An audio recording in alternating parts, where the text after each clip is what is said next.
Mesdames et messieurs, les restes fossiles de Jebel Irhoud associés à des outillages de pierre et des restes de faune sont datés de près de 300 000 ans et constituent les plus anciens d'Afrique, avant ceux d'Afrique de l'Est ou d'Afrique du Sud.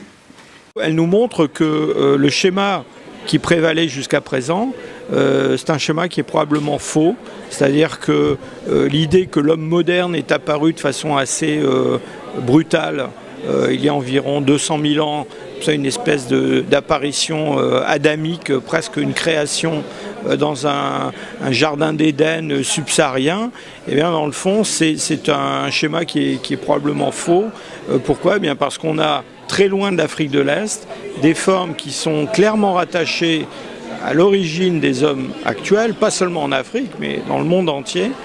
Et ces hommes sont à la fois très anciens, 300 000 ans, très proches de nous par certains aspects anatomiques, leur face, leur denture par exemple, mais en même temps ils présentent des différences avec les hommes actuels, en particulier en ce qui concerne leur cerveau, qui est un cerveau de grande taille, mais qui est un cerveau différent du cerveau des hommes d'aujourd'hui. Nous avons une majorité de spécialistes qui considèrent que l'origine de cet homme moderne le situe en Afrique de l'Est. Et que par rapport à ces débats-là, l'Afrique du Nord, le Maroc, le Maghreb, est pratiquement négligé dans tout le débat qui porte sur sur l'origine, l'identification de l'origine de Homo sapiens.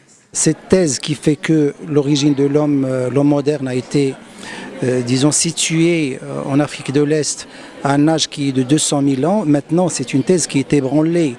On n'était pas parti d'un foyer limité, mais que finalement nous avons d'autres représentants de cette espèce-là qui s'avèrent être plus anciens et qui attestent donc d'une présence de ce qu'on peut appeler une première phase évolutive d'Homo sapiens qui couvre l'ensemble du continent africain. Depuis l'annonce de la découverte, on a remarqué qu'au niveau à l'échelle nationale, par rapport à tous les moyens de communication, notamment les réseaux sociaux, un engouement sans précédent, je dirais. J'ai constaté que la plupart des gens que j'ai eu l'occasion de rencontrer, et même à travers les réseaux sociaux, que ces gens-là s'identifient à cette trouvaille, s'identifient à cet homme de Jebel Irhoud.